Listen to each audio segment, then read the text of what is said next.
In today's video, I'm going to teach you how to unlock editing in a protected document. If you open a file and can't click into the text, or commands like bold, delete, or paste are grayed out, the document is likely using restricted editing. This is a common setting used to prevent accidental changes or to keep certain sections locked down.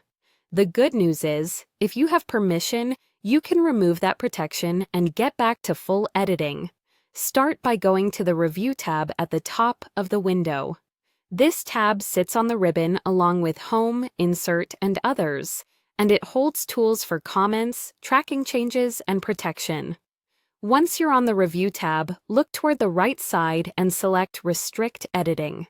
That opens a pane on the right edge of your screen that shows the current restrictions, such as formatting limits or whether the document is set to allow only comments or tracked changes.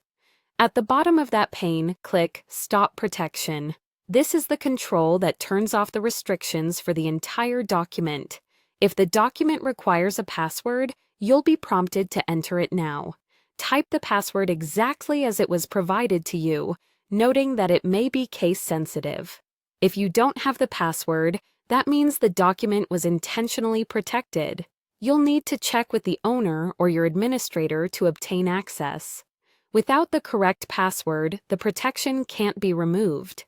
Once you've successfully stopped protection, you should immediately be able to select text anywhere in the document and edit normally. Try clicking into a paragraph, typing, or applying formatting to confirm everything is unlocked.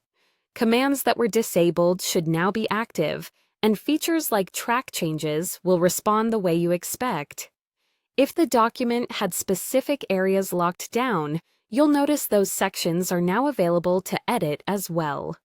A quick recap to keep it simple: open the Review tab, choose Restrict Editing on the right, click Stop Protection in the pane, and if asked, enter the password. That's all it takes. This process is designed to be straightforward while still protecting documents that shouldn't be altered without proper authorization. If you work with templates or shared files, it's normal to encounter protected documents.